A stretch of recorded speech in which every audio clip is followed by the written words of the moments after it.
발리 우붓에는 원숭이 숲이 있습니다. 원숭이는 볼 때마다 참 신기한 것 같아요. 인간의 행동하고 비슷한 면이 참 많잖아요. 물론 고릴라나 침팬지가 인간과 더 비슷하기는 하지만 사람이 자유롭게 거닐 수 있는 고릴라 숲이라는 게 존재하기는 어렵잖아요.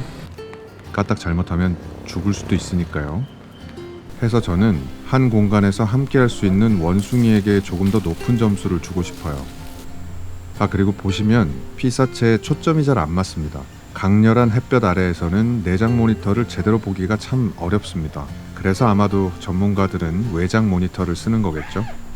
이 장비빨은 괜한 소리가 아닙니다. 아무튼 가끔 초점이 안 맞는 컷이 있어요. 특별히 대형 TV를 통해 보시는 분들께서는 그 부분을 감안하고 봐주시면 좋겠습니다. 사원은 무척 예뻐요. 동남아의 열대우림 풍경을 좋아하신다면 그렇게 느끼실 겁니다. 그리고 시원합니다. 일단 이 두 가지 속성만으로도 입장료의 절반은 값어치를 했다는 생각이 들어요. 생각보다 원숭이들이 카메라에 대한 거부감이 별로 없는 것 같습니다. 사실 제가 제일 걱정했던 부분이거든요. 다행히 원숭이 친구들도 카메라에 익숙한 모양입니다. 원숭이 숲은 관광지이기도 하지만 동시에 종교적 의미가 서려 있는 공간이라고 합니다. 현지 힌두교인들이 예배를 드리는 장소이기도 하고요. 저는 종교는 없지만 사찰을 참 좋아합니다. 물론 저는 의미를 되새기는 건 아니고요. 사찰에서 나오는 그 묘한 기운을 시각적으로 느끼고 카메라에 담는 걸 좋아하는 거죠. 한 마리의 원숭이 뒤로 멋스러운 돌벽이 서 있고 그 위를 여러 원숭이들이 지나갑니다. 사람도 함께 지나가고요. 이런 장면을 포착할 때 저는 참 기분이 좋아져요. 멋지지 않나요? 지금 화면 오른쪽 아래에 있는 친구가 손을 닦는 듯한 행위를 해요. 그것도 참 신기한데 잘 안 닦이는 것 같으니까 이렇게 낙엽을 이용합니다. 와, 제 마음 같아서는 뒷주머니에 있는 제 물티슈를 건네주고 싶었어요. 아마 물티슈로 한번 닦고 나면 그 효능에 엄청나게 놀라지 않을까 싶습니다. 제가 원숭이의 언어는 잘 모르지만 이 장면을 보면 서열 하나는 확실히 드러나죠. 사회생활은 인간 사회나 원숭이 사회나 비슷한 면이 많은 것 같습니다. 그나저나 이게 뭐 하는 걸까요? 똥꼬를 검사하는 것 같은데 원숭이도 개들처럼 똥꼬 주변의 냄새를 통해서 그간 먹은 것들이나 기분 그리고 건강 상태 같은 정보를 알 수 있는 걸까요? 아기 원숭이들이 참 귀엽죠. 원숭이들은 인간들에게 크게 신경 쓰지 않는 것 같습니다. 이 잡는 거 처음 보니? 구경하지 말고 그냥 지나가 이씨 이런 느낌입니다. 물론 가끔은 이렇게 저를 아래 위로 훑어보는 원숭이들도 있습니다. 아마도 제가 길을 막고 있다고 느끼는 친구들도 있는 모양입니다. 물론 막은 게 맞긴 하죠.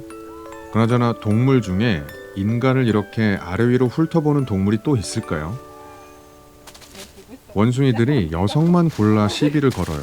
영상에는 다 담지 못했지만 희한하게 여성의 옷가지를 붙잡는 짓을 많이 하더라고요. 꼭 치마뿐 아니라 바지를 입은 여성에게도 말입니다. 원숭이는 어느 정도 인간의 성별을 구분할 줄 안대요. 체격이나 행동 패턴, 냄새 등을 통해서 구분을 한다고 하더라고요. 그래서 상대적으로 약한 여성에게 시비를 거는 경우가 많고 상대적으로 부주의한 편인 남성의 물건을 뺏으려고 시도하는 경우가 많다고 합니다. 물론 원숭이들이 성별의 개념을 알 리는 없겠죠. 하지만 분명히 이 둘은 다른 종족이구나 라고 인식은 하는 것 같습니다. 확실히 다른 종족이긴 하잖아요. 이게 아마도 바냔 나무인 것 같습니다. 저는 저 나무가 동남아시아를 특별하게 만드는 것 같아요.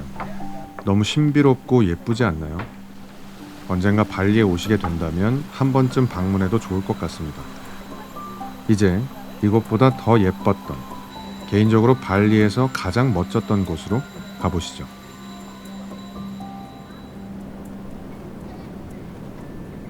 투어를 통해 타나롯 사원에 왔습니다.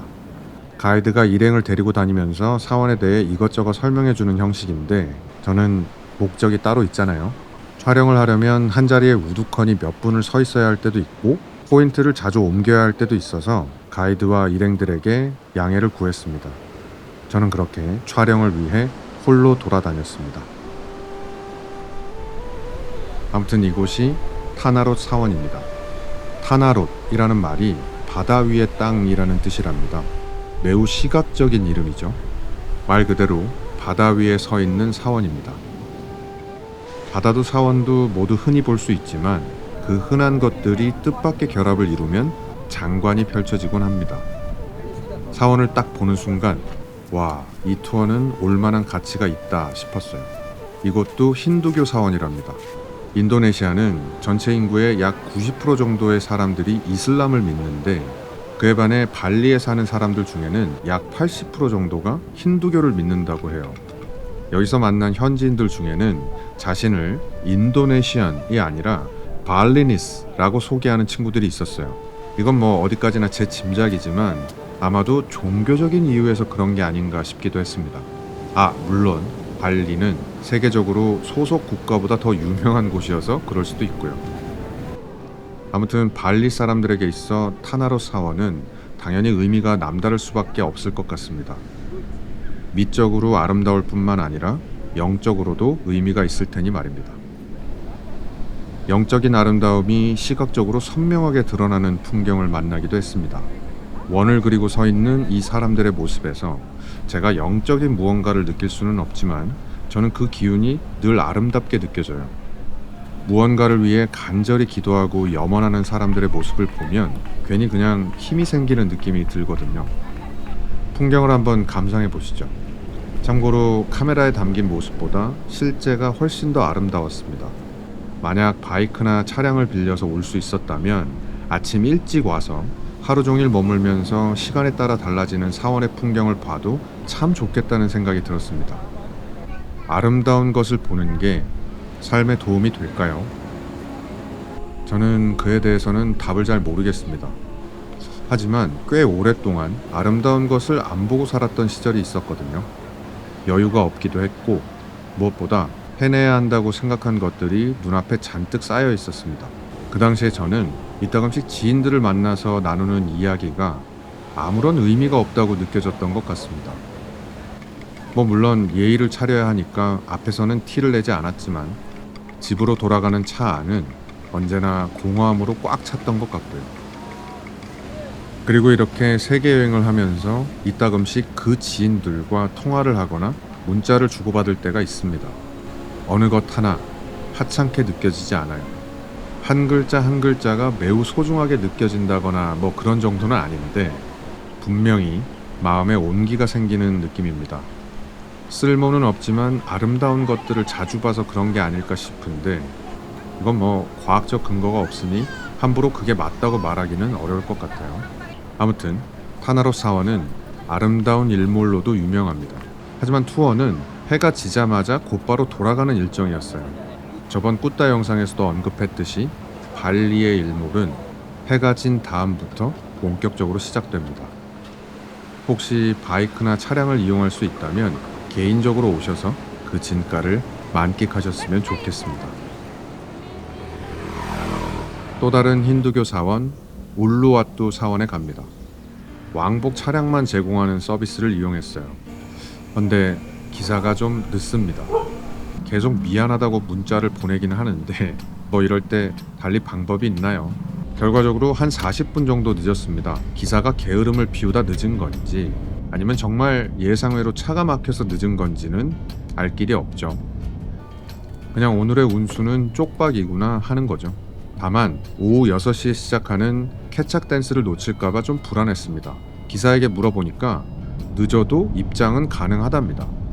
야, 너 지금 그 말이라고 기사에게 화를 내봐야 뭐 하겠습니까? 아무튼 도착했습니다. 원래는 한 40-50분 전에 도착하는 일정입니다만 공연 시작 10분 전에 도착했습니다. 서둘러 뛰어가야 하는 게 맞는데 한 관계자의 말이 이미 객석이 가득 찼답니다. 그럼 어떡하느냐고 되물으니 입장은 가능하다. 다만 서서 봐야 할 거다 라는 답이 돌아옵니다. 이왕 이렇게 된 거 한 10분 정도 주변 풍경을 촬영해야겠다 싶었습니다. 울루와뚜라는 말은 바위 끝을 의미한다고 합니다. 절경이긴 합니다. 하지만 제게 있어 이번 투어의 메인은 현지인들이 추는 케착 댄스입니다. 객석의 맨 꼭대기에 앉아서 현지인들이 케착 댄스를 추는 모습, 그리고 그 너머로 펼쳐진 바다와 석양을 한 번에 담고 싶었거든요. 하지만 이렇게 무대 뒤에 자리를 잡게 되었습니다. 관객들이 전부 저만 쳐다보는 것 같은 그 느낌적인 느낌. 아마 몇몇은 저를 카메라 스텝이라고 생각했을지도 모르겠네요.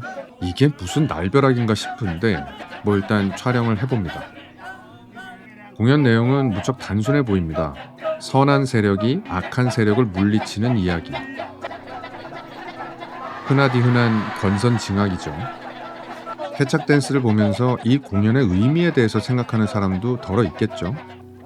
하지만 대부분은 저처럼 시각적 쾌감을 기대하고 왔을 거라 생각합니다.